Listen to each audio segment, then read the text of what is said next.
He hane washde chue. Good morning. Good morning. I hope everybody is doing well today.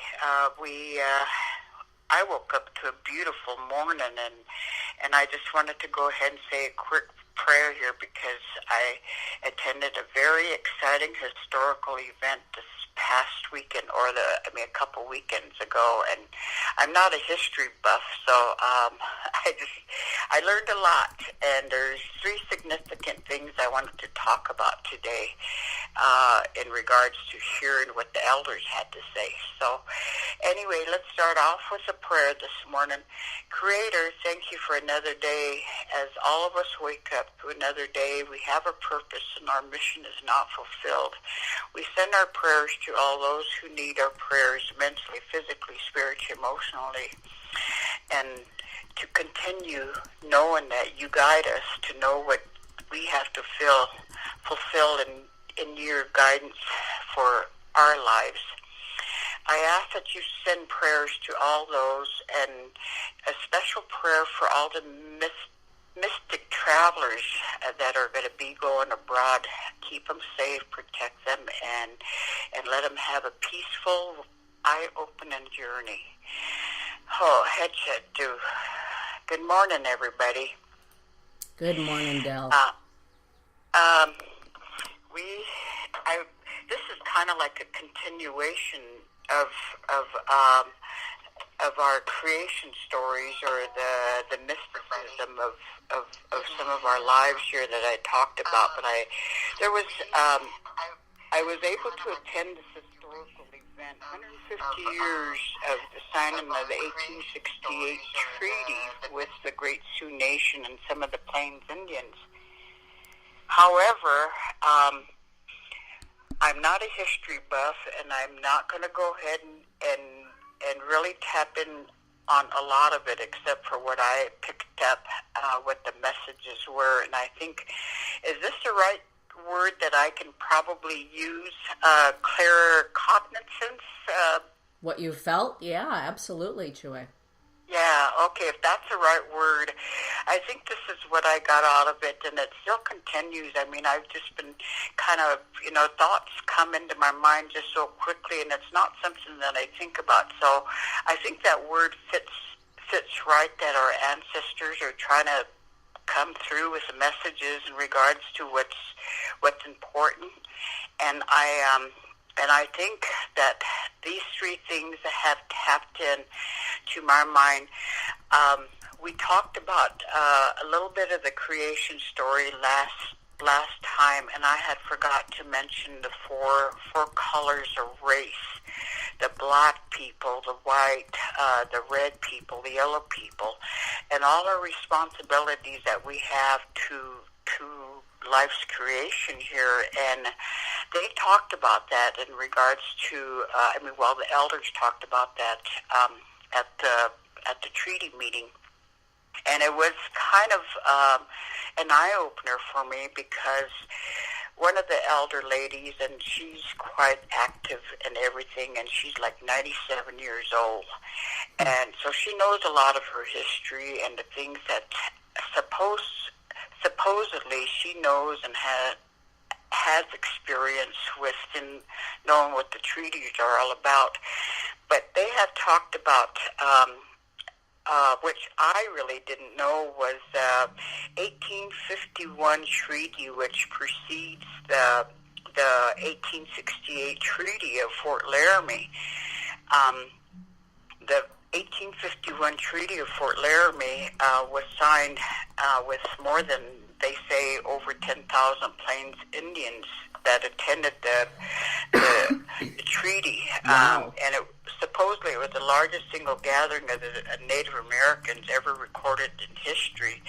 And as the Parks Rangers had said, this was the second time in the history where there was an attendance of over 3,000 people at the event. So anyway, this 1851 treaty,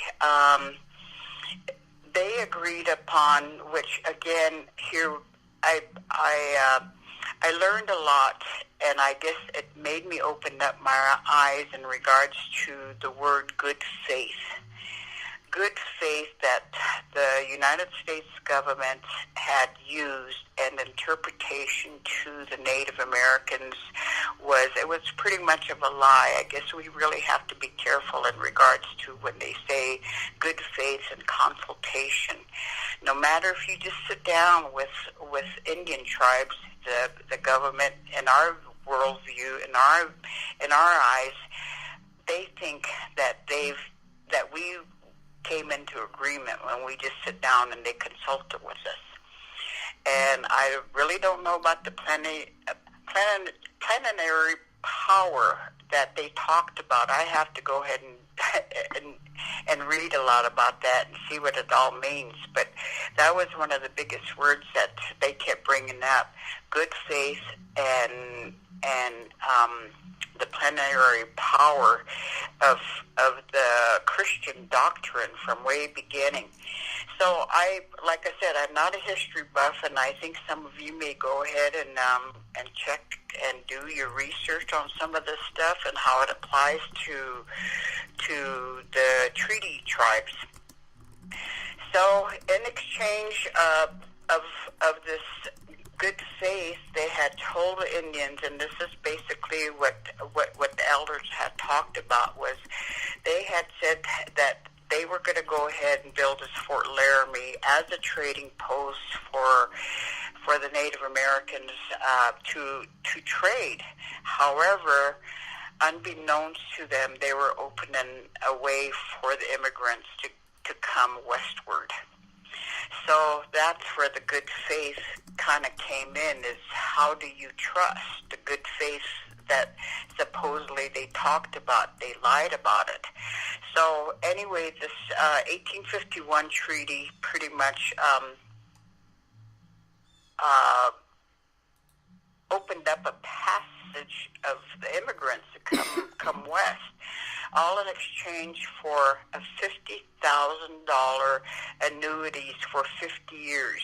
Wow. And large tracts of land set aside for indigenous nations.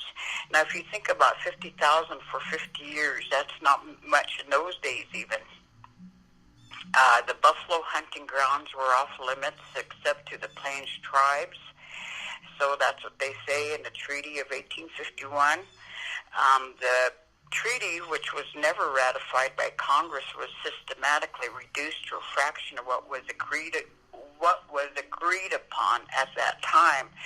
And so when you really think about it, the good faith as interpretation of interpreters, it was a lie. Mm-hmm. So I found that out. Uh-huh. And it was quite interesting for me to know, oh my goodness, we always hear about the 1868 treaty, and here's this one, the 1851 treaty. Right. So anyway, it was not until 1868 that the Congress recognized the sovereignty of the Lakota Nation through the treaty, and that's when the United States recognized the Black Hills as part of the Great Sioux Reservation, and it was set aside for exclusive use by the Sioux people. Mm-hmm. So anyway, that basically was pretty much what this whole treaty thing was. But I really realized that, which was kind of an eye-opener. We had an elder lady. She was from the Standing Rock Sioux Reservation, 97 years old, a World War II veteran. But she had brought up the point that we are a matrilineal society. The Dakotas, Nakotas, Lakotas are matrilineal society, and no woman signed the treaty. So how does that affect, and that, for me, I didn't really understand. I guess I should say I didn't think about that, as how is that going to affect, the treaty, and is it annulled, So right. That was the big talk about about the treaty signing, and of course everybody is concerned because Trump administration is wanting to do away with our sovereignty status. So, Chue, I have a question. How did it feel for you as a Lakota woman to attend this gathering in the very same place that your relatives gathered 150 years ago? What was that like for you personally? Well, my thought process at the time and what came into that place was it was a spiritual thing, just because you really felt the presence. Mm-hmm. And again, you probably felt the same when you went to Maniwichoni, up there, when they stayed with prayers. Everything was about prayers, and you just felt the power, or like the ancestors were there. Yeah. And as I visualized, and the same encampment that apparently they had did before, where different tribes had their own camps, they had set up camps that way with the tribal flags in each village. As I say, and it was just, you could just feel the presence of the ancestors. Mm. And one of the things that I saw there is a lot of young people. And I think, like I said, there's probably a slow movement, but you know what? I think our future generation's going to make a lot of changes, or they're going to stand up and fight. Uh-huh. But during that time, like I said, with all the prayers and acknowledgement of some of the ancestors, I would say the descendants of ancestors came and talked about their little stories of what they heard from their ancestors, and there was pictures shown and different ceremonies that were done, and so that was an awesome feeling that I had. And I think, just like even Chuedella said, just like she said, I even came home thinking, she said, I just felt the presence of our ancestors with us. Mm-hmm. Mm-hmm. And that's where, like I said, there was thoughts in my mind that just came, and it was like a voice talking to you as I was there, what was so important. But one of the things is the word responsibility came out so loud and clear in regards to us having the ability. All of us have that ability to respond to things that we need to change, or that we are responsible for, or that we are accountable for. And in Lakota way, they had really talked about that, is the responsibilities that we have for Uchimaka. Mm-hmm. And and to the people, to our children, mm-hmm. and how we have to work as elders to go ahead and teach the old way of the values that we have, the compassion, the things that I had talked about in the past. Right. And I walked away really thinking about that. It's just basically, how do we get people to really acknowledge that we are all responsible? Mm-hmm. And it's going to be a big challenge. And I think for the thought process that I have, I'm going to start writing my curriculum for family strength, even before we have our space. I think it really needs to happen, because for me, I think I'm being pushed into that direction to say I got to do something. Mm-hmm. Right. So those were the three things. Well, actually, there was a good faith and effort, the responsibility, and the treaty part of it, of what they talked about. But along that line, I think the message that we got across, or that the elders got across, is that if we teach the language, we teach the most foremost thing about the language is we will survive. And I remember hearing that in my sociology class and classes. Language is what keeps the culture alive. Yes. And so with that, they say that as elders, it is our responsibility to teach with honor and the correct way. And I hope that I have been doing that. You definitely do that. There is something about keeping the language alive, because the language and the songs have an octave, they have a frequency, they have a history and an ancientness that doesn't exist anywhere else. And I'm talking about all indigenous languages. And to lose that, I believe that we lose a medicine that actually comes from Wakantanka. And that's an original creation medicine. That's part of ancestry and DNA and part of Unchi herself here on Earth. For those that are listening, Chue, from different cultures, what are some suggestions you might have for people that maybe they'd like to learn their language? Are there resources that people can go to maybe begin the process? You know, the sad part of it is that who takes initiative? Who takes initiative to learn their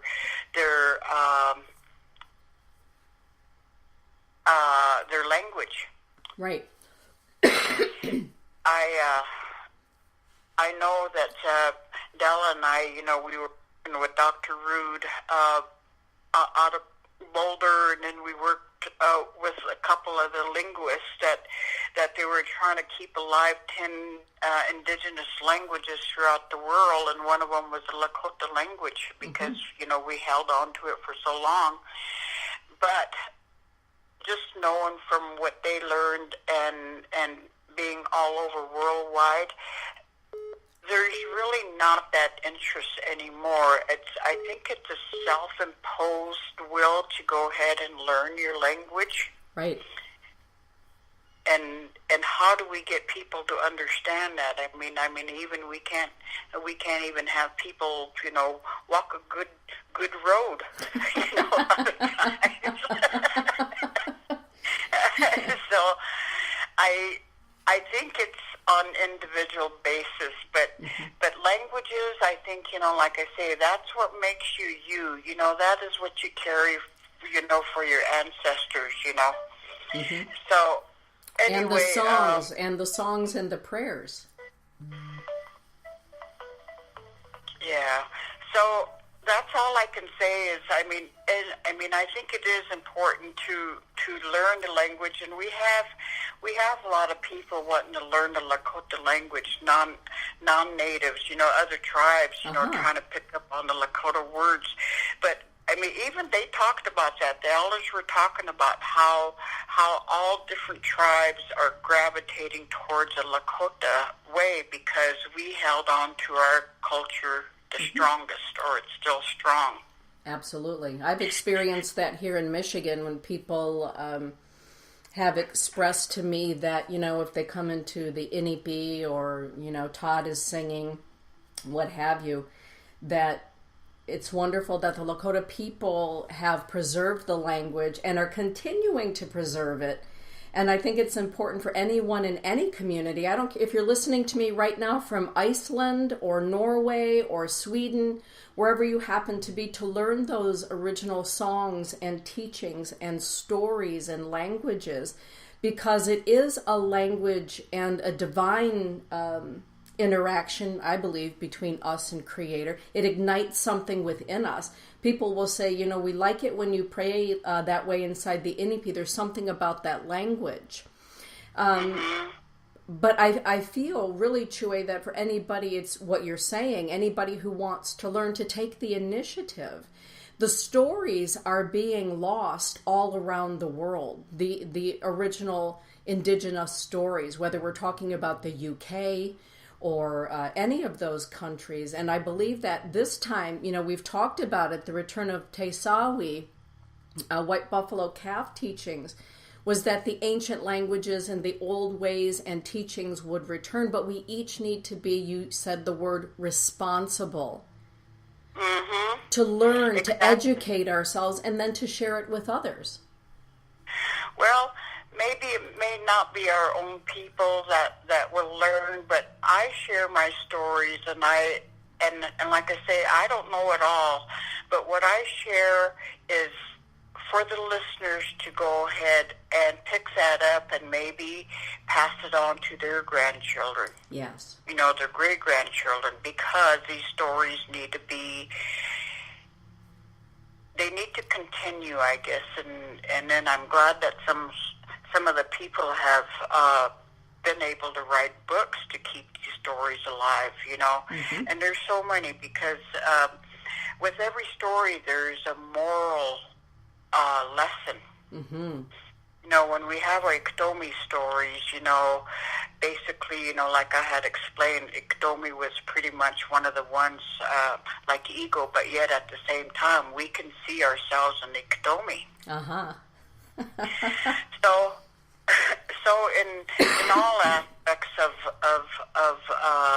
teaching the correct way and the honorable way is, I think, a lesson for me to know that I mean, like even saying he honey wash day, I just realized after they had said, that when somebody asks you, how do you say good morning? Well, obviously we're going to say good, which is a wash day, and he honey is for morning. So you put those together and you say he honey wash day, but in actual fact, that was never said. We didn't say Ampetu wash day or Datu wash day or Happy wash day just by itself. Mm-hmm. There was always a sentence to it, so like say for example, the greeting in the morning is Hihani lachti yaktaso, or is Hihani lachti yahiso, or just in a sentence, but it was never used by itself until they say 30, 40 years ago. Then that's when people would interpret, to say, how do you say good morning, Lakota? Well, of course, we're going to, put good and morning together. So that's just the way, language Mm-hmm. changes too. Mm-hmm. Probably not all good or not all bad, but that's just the way language changes. I see my language changing every day too. They shorten it, Mm-hmm. And even some of the old words, they don't hardly use them except for in ceremonies. Right. Chue, I have a question for you. For those that are listening, maybe for the first time, maybe you know that Dellmarie is my one of my Chues. She's my older sister, and we have two other older sisters, Barbara Dullknife and Della Badwound. There was a photo that Cheryl, our sister Cheryl, took of Della standing at the podium speaking. And even when I talk about it, I get a little bit choked up looking at Della standing in front of, the delegation that had gathered there. What was it like for you to watch our Chue speak to the group that was gathered? Well, she was kind of put on the spot. Mm-hmm. And a lot of the descendants, and her grandpa was a descendant Badwoon. Mm-hmm. And her relatives she didn't have any notion to get up there and talk, but right. Her relatives wanted to get up there and talk because they look at her as a matriarch. Yes. So she got up there and she talked about her grandfather being one of the signers of the treaties, and actually one of the things that has happened is if you all ever come out west and go to Fort Laramie, all the descendants got to write their names on buffalo robes, which will be shown there at the fort, and they will they will archive it, but that's part of history now because 150 years. And two of my grandfathers were there, and one of them was Fire Thunder, and again our great grandfather Chief Dullknife. So we were able to sign our names to the buffalo robes. Aww. But in regards to Della, she was put on the spot, but she did give a very good message, and I was so proud of her. You know, you get choked up. Yes. But when she had talked about our responsibility, she said, you know, the children aren't the problems. You know, just basically it's the parents and the grandparents, because we don't teach. We don't teach our children. So she conveyed that message in regards to saying, you know, we have to do a better job. Mm-hmm. We have to teach our young ones. We have to teach our kids a language, you know, the rituals, the ceremonies, you know. Mm-hmm. So, I mean, it was really nice. Violet, I don't know if you remember Violet. She got up there and talked too. Beautiful. So that was really an honor to be there, to see a lot of people. And of course, you know, there's, you know, you listen, and you know, there was a lot of non-natives there. I don't know. Ella and I were kind of speculating, is why are all these ranchers, why are all these people here? You know, and right. we got to be. We got to talk with a couple of them, but one of them, in fact, he's from Estes Park, and he had said, you know, he said, I made this trip all the way over here because he said, we are worried about the water, we are worried about the land, the pollution, the crop dusting, you know, the chemical, and what are, you know, we want to know what the natives are saying and how we could help. You know, so that was really good to say, you know, it's not there to think that we're going to take their land or whatever, but I think they were just listening to see maybe how they can help. Right. And why do you think it is, Chue, that, you know, we're talking 150 years after the last signing at Fort Laramie of the treaty? Why is it right now, I think more than ever, people are turning to indigenous elders all over the world for wisdom, for, you know what, we have gone so far afield, elders, how do we get back to our center, back to our base and balance? Why do you think that is, Chue? You know, I mean, for me, my own opinion, my perspective of the whole thing is we have a simple life. All we ask for is peace, to take care of our environment, live cohesively. You know, I think that's what, there's no greed. Ego doesn't get the best of most of the traditional people, or I'd say the elders. I mean, if you can see how some of the people live, and you have, Denise, in regards to the reservation, how many of them want more than what they actually have to have a roof over their head? It may not be the best, maybe food on the table. Right. And they always give.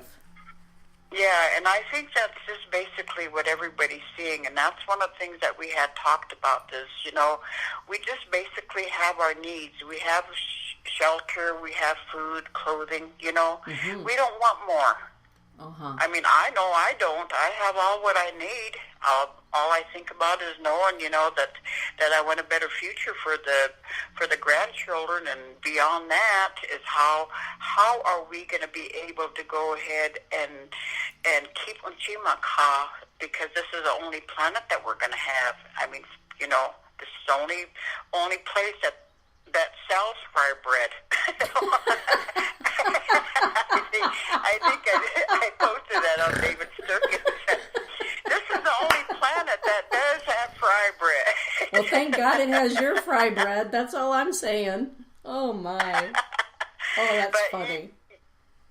I think the thing about it is people don't think about their future generation, to preserve and to keep Unchimaka alive, because, you know, she is dying. We abused her so bad, and I think this is what people are really realizing now, because they're realizing some of the prophecies that came about is we're going to be paying for our water. You know, we heard that long time ago before we started paying for our water. Absolutely. Water's going to be more expensive than gold. Well, we're seeing that happen now. Well, we are. As we're wrapping up in the last minute, Chue, what would you like to offer everybody as a takeaway from your experience of being at the 150th anniversary? What can we all do? Well, I think for one of the things that I would ask people is to really think about being open-minded to us all as humans. I don't care if you're black, red, white, blue, whatever, to be open and try to understand and to live cohesively, because once we do that, I think if we have a harmonious life in the future, we could have a better life for our future generation. That's all I ask, is the compassion, the open-mindedness to other people. Beautiful. With that, Chue. So, with that, I gotta get going and get my beadwork. And safe journeys, all you mystical travelers. I'm just envious. And that's not really a good word either to feel that way, but I'm quite jelly right now. I'll be sending lots of love from over there, Chue. Oh, yeah, you bet. All right. You all have a good day, and stay with prayer, everyone.